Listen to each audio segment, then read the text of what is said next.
everybody. Welcome back to the MLSecOps Podcast. I'm one of your community leaders, Charlie McCarthy. And recently, we had the opportunity to talk with Brian Pendleton, who has a deep career in the security world. Brian joined us to talk about some of the AI initiatives he's been involved in, like the AI Risk and Vulnerability Alliance, AI Village, and you might have heard of this one. It's pretty cool. It's been happening for the last at least couple years, Hackers on the Hill. We had so much to discuss with Brian that we actually get a special two-part episode here on the MLSecOps podcast. So today we're going to be diving into the first part of what we talk about, AI adoption in enterprises and the security considerations that teams need to be aware of when building, deploying, or adopting AI-enabled tech in their enterprises. And then we'll be releasing part 2 next week. Hope you stay tuned. Brian, welcome to the show. Thank you for having me. I've been following Protect for a bit, and I like to see what you guys have been doing. So I'm very honored to be asked to be on the podcast. Thank you. Absolutely. It's a pleasure. Let's give the audience a bit of background about you first. So you've had an impressive career across kind of an array of roles. Can you give us a bit of that background and then maybe talk about whether or not there was a defining moment, Brian, that led you into AI security research over the past several years and your work with like AI Risk and Vulnerability Alliance, AI Village, those types of organizations? Sure. So I'll tell you, I've been in the hacker space since I got my first TRS-80 Model 2 and could connect it to a modem.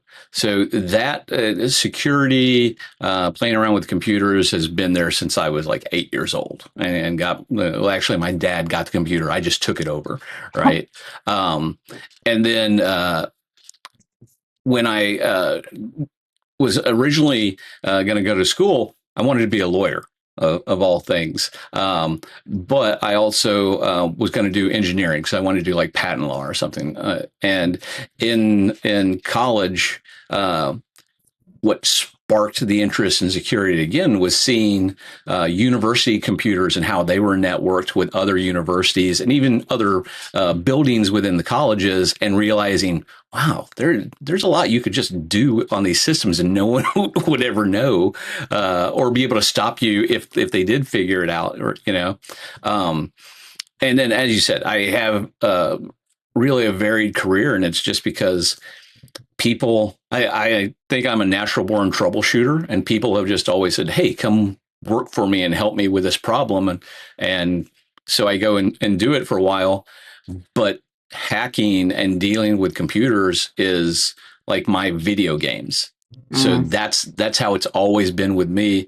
And even though I've been like head of IT departments and stuff, I stayed very close to doing the security work, but I tried to stay away from it because I would go home and want to play around. And that was like my way of de-stressing, Now, for AI, in 2017, I was considering doing a doctorate. And when I was talking to one of the professors, they were obviously, what do you want to take a look at? And, AI was starting to be talked about a lot. And it finally looked like we were going to start making some real breakthroughs to make it much more prevalent within organizations. And so I said AI security, because everything that I had looked at before then really talked about adversarial ML, which to me was very academic type attacks. But in the real world, you didn't see any of them. So I was trying to find that place of where do we really need to think about security as we're using these systems. Right. And that's when I actually first got involved with the AI Village. They started in 2017 at the AI Village at DEF CON. And it was great to see others that were starting to go, hey, we need to think about this from a security perspective, not just that academic security perspective, if that makes sense.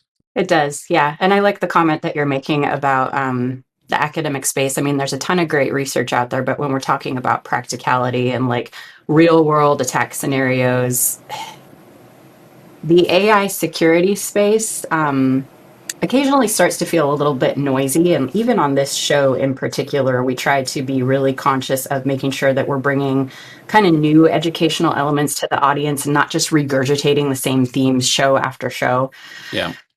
Have you, that said, AI security is a hot and necessary topic because the pace of innovation is just, I mean, it's like a rocket ship right now. Are there particular narratives that you've been coming across, or even folks who claim to have been working in AI security for a certain period of time, that you feel like are kind of misleading or missing the point when it comes to AI security specifically?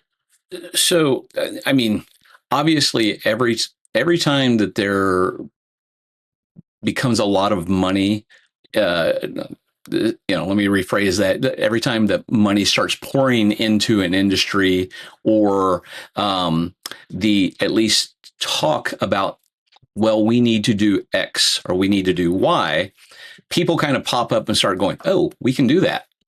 And I think I've said before to a lot of people that I find people that are out there talking to different companies or on the Hill. When I go on the Hill, they go, "Oh, I have been doing AI security for 20 years," and I'm like, "No, you haven't. There hasn't been AI security for 20 years." You Sure. might have been doing cybersecurity and helping a data science team, or maybe you were using a model in your product for spam evaluation or something like that. But you have not been doing AI security for 20 years. That's not a thing, right? I mean, really, I would say 2015, 2016, whenever the adversarial ML papers started coming out and people started going, oh, yeah, we do need to think about security. And really, to me, and I'm very biased on this. I really don't think people started doing it until 2017, 2018. So anyone that says they've been doing it for a long time, I kind of push back on them. Sure. The other thing that I think that we're seeing is, yes, it's necessary, but you have the machine learning engineers, data science teams that think security is one thing, and then you have the cyber teams, which I really have to stop calling it cyber. It's security, and it doesn't matter what you're doing. It's security. Mm-hmm. They think of ML and AI as something else. And the biggest thing I've seen right now is just that need for there to be better cooperation between the two. Like knowledge sharing, kind of bridging the knowledge gaps between the two areas of Yeah. expertise. Yeah, and one of the things that to me, I mentioned it in my dissertation, but actually I'd been talking to someone that I consider a rock star within the AI security world, Will Pierce. Will and I have been talking since 2017 about the need for there to be what we kind of call a ML security engineer, and it is somebody who is maybe in one team or the other, but they can speak to not just the other team in the terms necessary to get the points across from a security perspective, but they can also talk to the management team to get them to understand why security in a model or the whole ecosystem is important. And I think we're starting to see that, but it hasn't been super prevalent from what I've seen. Yeah. Yeah, I agree with that. You almost need that linchpin of a persona to, it's all fine and well to have the AI developers, ML engineer, data scientist teams, and the security folks converging to help each other understand where these systems are at risk and how to mitigate that. But it doesn't necessarily do a whole lot of good if you can't communicate to your leadership, like, here's why these risks are bad and here's possible consequences of like failure. Absolutely, and one of those ideas is sometimes, and I'm going to badmouth the ML engineers. they've never had to think about security. Sure. And for a lot of the people that do programming or building of these models, I'm also going to disparage them by saying they're failed PhDs.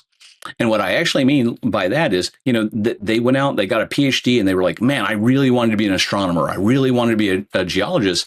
And then for some of those fields, it's tough and it's kind of boring. And but they learned all this way of making models and manipulating data and stuff. And all of a sudden somebody said, you can make a lot more money if you do this. So they're not in their field at all anymore, right? So they got this PhD in a field, but they're working building models.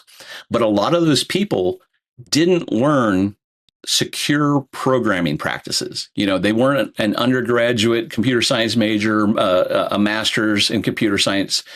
So they didn't learn how to securely make things. And Python, as much as everyone loves Python, because it's so easy to prototype and to use, no one thought about, hey, let's go to a more secure language, or let's teach you how to do very secure Python programming. And then a lot of times in these organizations, the model builders then send it off to another team who's going to wrap it up and put it, think about security. But were we thinking about the security while we were building the model? And can we be sure that nothing within the model is insecure, that even though we may wrap it in something that's secure, is there still a vulnerability because of the way that we built this model? Right. Are we paying close enough attention to the whole AI supply chain, if you will? Or even, the common example that we've been talking about a lot, builders who are enthusiastic about building models and doing so quickly, downloading assets from an open source repository, like maybe Hugging Face, and not being aware that there's the possibility of a model there that is the victim of like a name squatting situation where it's not the actual model that you want. And so depending on, how you bring that model file into your ecosystem, you could be opening up your system to a virus, like with malicious code within that model, that just things that we haven't really thought about before. And to your point, individuals who aren't trained on the security piece of it, how would you know? Right. Well, and think about it. A lot of, when OpenAI opened up their market, or what now, I can't remember if that's what they call it, but sure. Whenever they opened it up and said, hey, everyone start using OpenAI to build models, and we have a place where people can come find your product. A lot of those companies that were doing it were 1 and 2, 3 people companies, right? Not companies that have the resources to not only think about, I need to get my product out, but I need to secure it. I need to make sure my data that I'm using is clean, all these other things. They're like, oh, we're going to build on top of OpenAI, and they've done everything that we need. But that's not the case. If you think about like software liability, what if OpenAI has in some data set that they weren't ever able to find child pornography, right? But your client or your users say the one phrase that exposes that. You're going to, that builder may go, well, that's OpenAI's fault. It's like, no, it's your fault for not checking it, for not understanding your product and doing good safety practices before releasing a product, right? Right.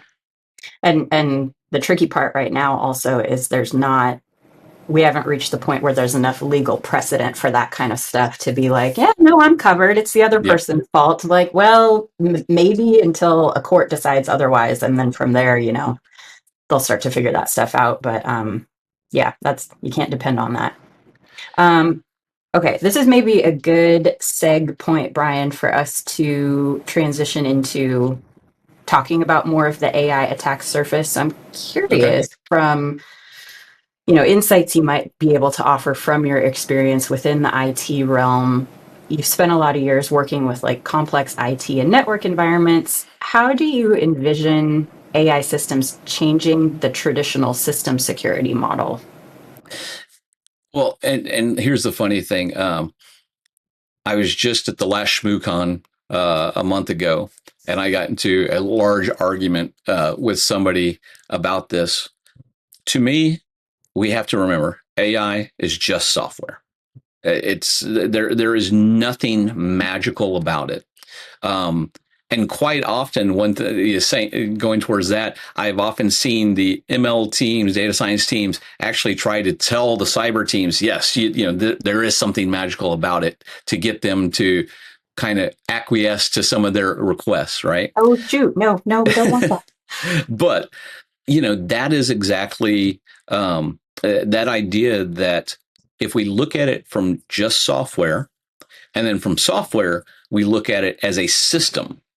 That's the most important thing to me, that we have a lot of people trying to say, no, it's something special. I always go back to, it's just software contained in a system, just like it's Excel or, Google Chrome or anything else.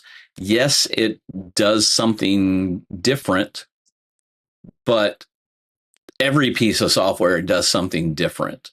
So if you're not starting with the very basics, both while you are creating the model, and then once you're out, you've put it out on a live service and it's serving, doing inference, you still have to be looking at the same types of security things that you would do for any live service, right? Back to your basic API security, your OWASP top 10 for web-based attacks.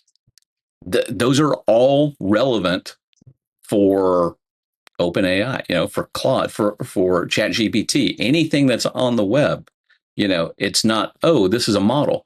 Well, you're serving it through a web browser, or you're serving it through an API.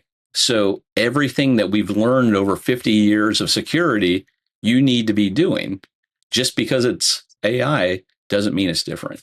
But the number of people that I have push back on me and say that's completely wrong, I know it's an opinion, and everybody has their opinion on it. And the people that say that it's wrong have good points too. But we do have to realize that at some point you have to start with basics. And I will always fall back on security's 50 plus years of experience rather than 7 or 8 years of AI's security experience. Sure, that's fair. That brings up a question around, we talk a lot about on this show, and of course it's sponsored by Protect AI, and we're focused on some specific aspects of AI security. And a lot of the guests, we talk about like AI supply chain security and making sure that you're securing assets within your AI ecosystem. But as you're talking about the larger system, are there areas in the infrastructure surrounding your AI system that you've heard from other folks or noticed through research that might be more susceptible to vulnerabilities at that level?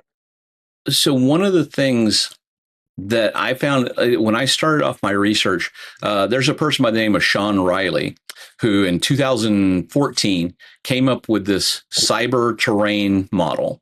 Okay. And then he updated it in 2021. And I wish everybody, and I will give you a link to it so that maybe you can post it on.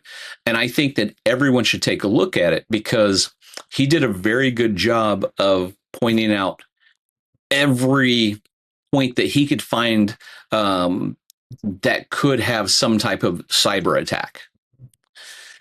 And, I will tell you, I am also what I would consider a failed academic, because, once I did my dissertation, I did it during COVID. And by the time I got done with it, I just didn't want to have anything else to do with writing or anything for a while. Yeah. But my whole plan had been to take his cyber terrain, and I had talked to him about this, and find those points where AI specifically could be attacked, or at least has some type of, if not vulnerability, at least a point that you want to ensure that you've at least looked at it and made sure there's no vulnerability there as the systems change. So that's one of the things that I think that we also are just now starting to do over like the last year and a half, is understand the systems aspect of it, but even going beyond just computer system, the technical part of it. And this is one of the reasons why I like Sean's Cybertrain is it also talked about the GRC aspects of security.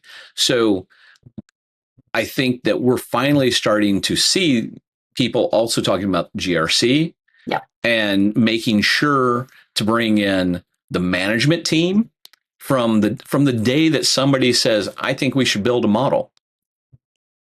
Before, it was a lot of the data science teams just starting to build it, and then maybe when they're close to being done with it, maybe asking the security teams to hey, what can we do about this, and should we do this, and the financial teams, the risk teams, the legal teams weren't talked about, weren't brought into it at all until maybe near the end. Mm-hmm. But I think one of the things that we're seeing now is good security practices and risk practices being brought in right from that very beginning.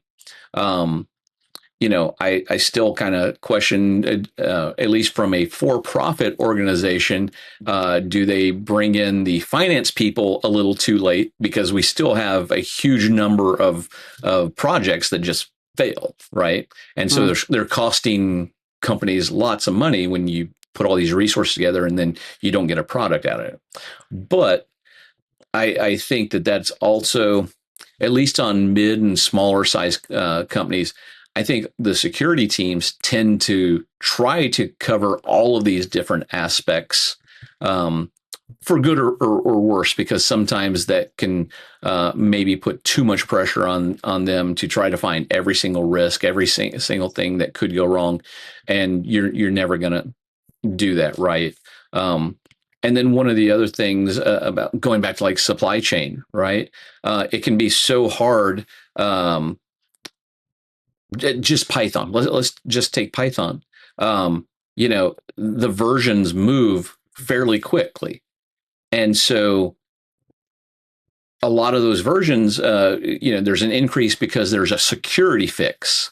But a team may have built a model, at least the prototype, and said, no, we need to use this version of Python, but the security figures out that, oh, that leaves a security vulnerability. I need you to move up to this level of Python on it.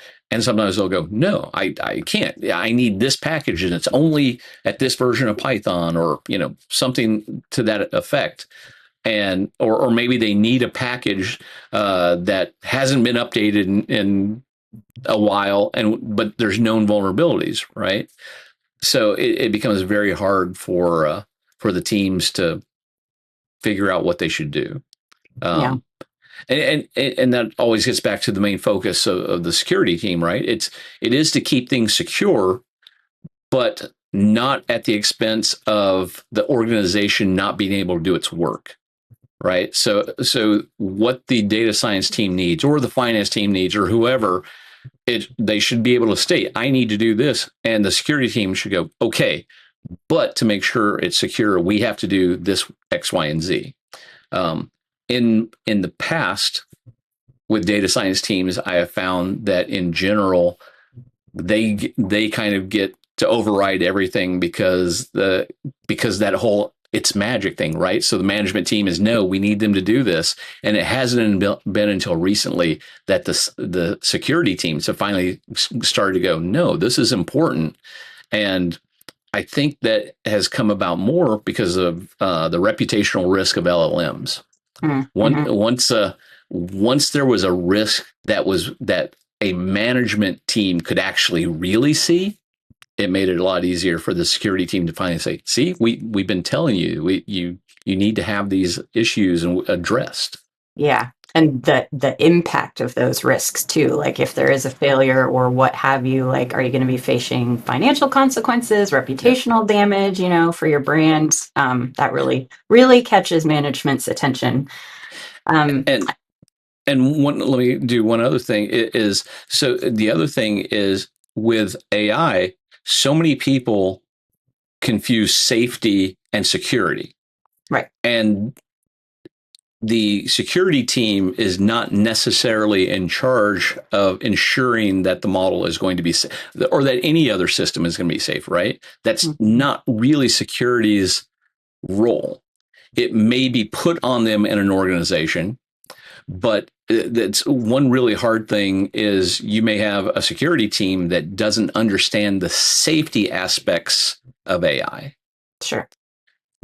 Whether because it's so new, or maybe they just don't have anybody that has that experience, which gets back to having that ML security engineer that has kind of a knowledge of both fields so that they can talk to each other.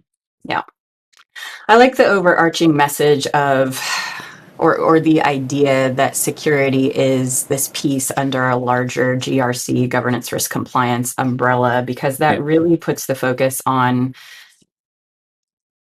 a cross-collaborative effort across many different teams within an organization. And that kind of needs to be what it is from the get-go.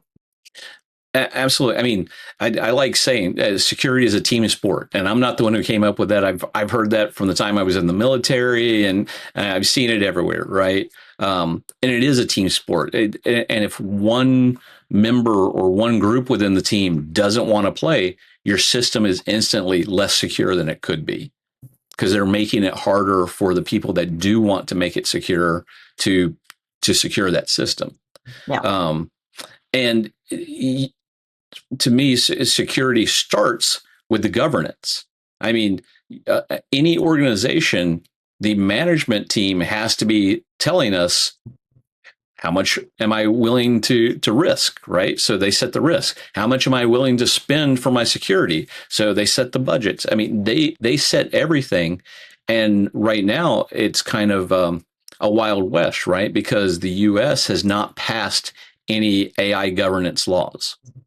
And the Biden's EO got rescinded, and the replacement EO didn't talk as much about securing AI as much as the other EO did. And I'm not going to say that Biden's EO was like perfect about it. There were things in it that were very performative, not actually impactful. But at least had a little bit more in there than President Trump's EO. But it's without GRC. I mean, you're just somebody setting up going, well, I'm going to do this, but you don't know how it fits into the overall organization's plans, right? Mm-hmm. And that's not what the security team is supposed to do. The security team is supposed to take what the organizational goals are and fit security to those goals. So kind of along the lines of GRC, several individuals that I've spoken with for the show and outside of the show, and I tend to agree with this, is that for AI security practices, really we can augment our current risk assessment practices and GRC. It's not like we're building from the ground up. We should be taking what we're already doing in these spaces and just enhancing them for AI, not bolting on. So I guess I would be curious, Brian, if you were leading security for a company that is building, deploying, maybe adopting AI today, and it's a little bit newer for them, is there a first step you'd take to work toward making sure it's secure, or advisement that you would give to other leaders? It's funny you say that, because I'm applying for a position where they asked me that exact same thing. Okay, well, so maybe it's make or break. But my very first thing that I would do going into an organization is catalog every instance of a model or AI touchpoint within the organization, because today, if it is a mid-sized company or higher, maybe even like a 100-person company or higher, they probably in some way, shape, or form are using AI, whether they know it or not. Right. And that's why it's super important, because, for instance, let's say they have Office 365. Well, did they know that by default Copilot was going to be turned on?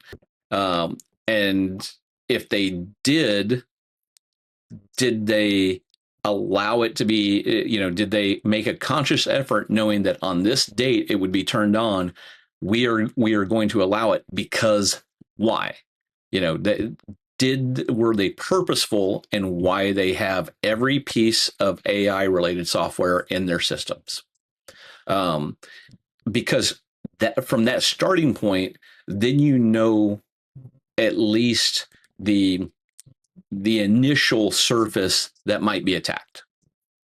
But if you just go in and go, oh, this company processes credit cards, so I'm just going to go take a look at the model that is making that decision on who gets a card and who doesn't. Well, how do you know that there's not 5 other models that are also feeding that model, and that there's a chat bot actually on the website of the person that is applying for the card, and maybe the chat bot could somehow be manipulated to where the social security number isn't getting passed through, right? All these different things, right? So if you don't take that catalog first and know, and then go over with both the technical team, the data science team, and management, and say, here's 25 points that I found. Did you know about all of these? And next, if they say yes, at least for all the ones they say yes, why? Why are they there? Right. You're essentially making a case for an AI bill of materials. That's how it's landing on me. Like, catalog, yes, but to your point, like, a lot of these things are connected within the system, and so like you need to know what the versions of things are and access controls and like who touches these models and when, and kind of all of that plays into it. Oh, exactly. I mean, the second thing that I would do is set up a data chain of custody. Data provenance is the next big thing. Yeah. But all of these things, so you brought up an AI bill of materials. To me, SBOMs, we shouldn't have model cards. And I understand why we do. And I know some of the people that develop these model cards. And it's an example of the AI field not taking a look and to see what the security field has already created and done. Can you double click on that just quickly for some of our earlier learners on the show? When you say we shouldn't have model cards, will you expand just a little bit on that for them, like some of your logic behind that? Do you mind? Well, so the reason why I say we shouldn't have model cards is I believe that we should be using SBOMs, which is software.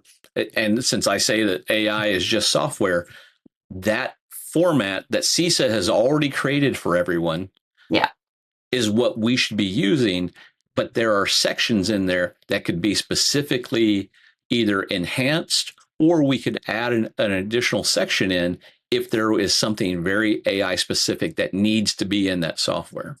But in general, they're very similar, right?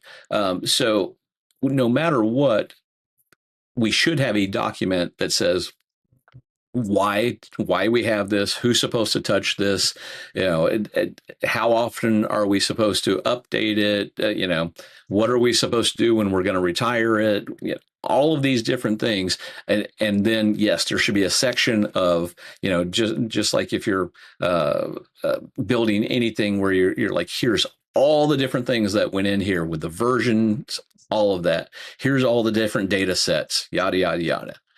And it should be updated. I just say, instead of model cards, I'm more on board with SBOMs because CISA has already given us a very good format for that and had been pushing it for a long time. Yeah. And if you take a look at it, it could be very easily, in my opinion, changed to fit every need for a model. Yep, that makes sense. Thank you. I know that was a little bit out of the scope of what we prepped for this episode, but that felt like a good learning point for some of our folks. Yeah, and I mean, there's a huge contention on that as well. So there are lots of people that sometimes are like, what is a model? Why is a model card? Why do we have model cards and why do we have S-bombs? Aren't they kind of the same? And they're like, they are kind of the same, but, and so it's good for people to know that there are two different things, and it's a preference right now, of course, Yeah. Okay. Awesome. So kind of just recapping, I completely agree with what you said about like good first step is just cataloging where you're using AI in your ecosystem, because there's absolutely no way that you can identify risks and, help work toward mitigation if you don't even know what you're working with.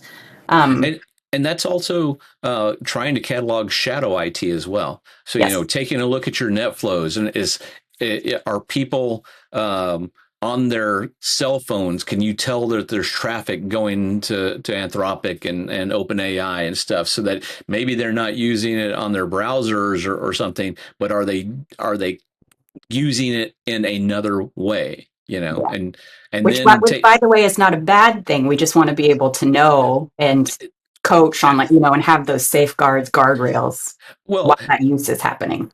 absolutely, because it could be that the organization says, I don't want anybody to use this. And Could be. so, and maybe that's why they didn't allow it on your desktop. And so if someone's getting around it and then putting it in the work that they're doing, that they're submitting, the company may not like that. Or the company may just want to be able to go, oh, people do want to use this. Great. Let's come up with some definite outlines of how we want to allow people to use this in their work. Right. And then if they're using it on their phones, maybe we should bring it onto their desktops, so that at least we, after we set up these guidelines, we can ensure that people are doing that. Right. Kind of wrapping up this AI and enterprise security piece that we've been talking about, you mentioned earlier something that I'm hoping to get a little bit more of your take on in depth. API security within AI environments. What's your take there? Like, as far as if it's going to be, a larger concern in the coming years, or is there stuff that people in organizations need to know about API security specifically? Because I keep hearing this come up more often, and you mentioned it earlier in the show, and so I just want to give it a minute.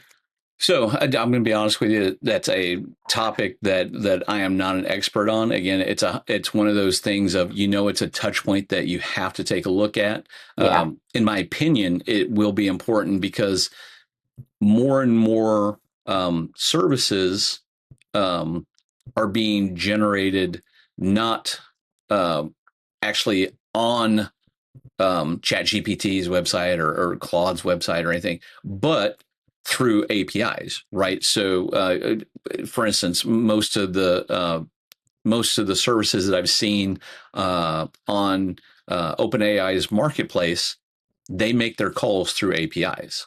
Mm-hmm. So if OpenAI hasn't appropriately secured their API, sure, there could be issues. And remember, one of the big things about security is it's not necessarily always an attack to get data or something like that. If somehow I could impersonate or one of these services, what if I just hit their OpenAI's AI API a million times and drive up a bill so huge for this small company that it puts them out of business, Or what if I am hitting OpenAI's API and doing a denial of service attack? Now, they understand how to defend against that. At the very beginning, though, their security may not have done that because it wasn't something that they might have thought at.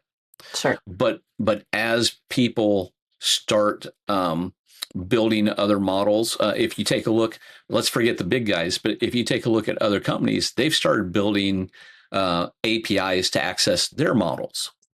So again, we have to start thinking about it. And I think the easiest attack I always go back to is just a DOS attack on it, right? If I want to bring their service down, then I'm just going to hit their API and make calls left, right, and center, and either make it to where other people can't use them, or, I mean, inference costs money. Maybe I'm just trying. Maybe I'm, just sending thousands of requests just to try to increase their compute costs. So that's another point that people need to be conscious of and make sure that they're addressing. Oh, absolutely. I mean, just like, I don't know, maybe you've heard stories about this, of how when you misconfigure AWS, several smaller companies, because they didn't understand how to turn compute on and off. And I mean, they've been hit with like $200,000-$300,000 bills, and it's put them out of business because they didn't have the money to pay their compute costs. And I'm sure in some cases, maybe Amazon has set them aside, but in a lot of places, they're like, no, you burned up that compute, you owe us. And that right there could put a small company out of business very quickly. Part 2 coming next week. Be sure to tune in as we'll dive into AI red teaming and plenty more. Thanks again for joining us.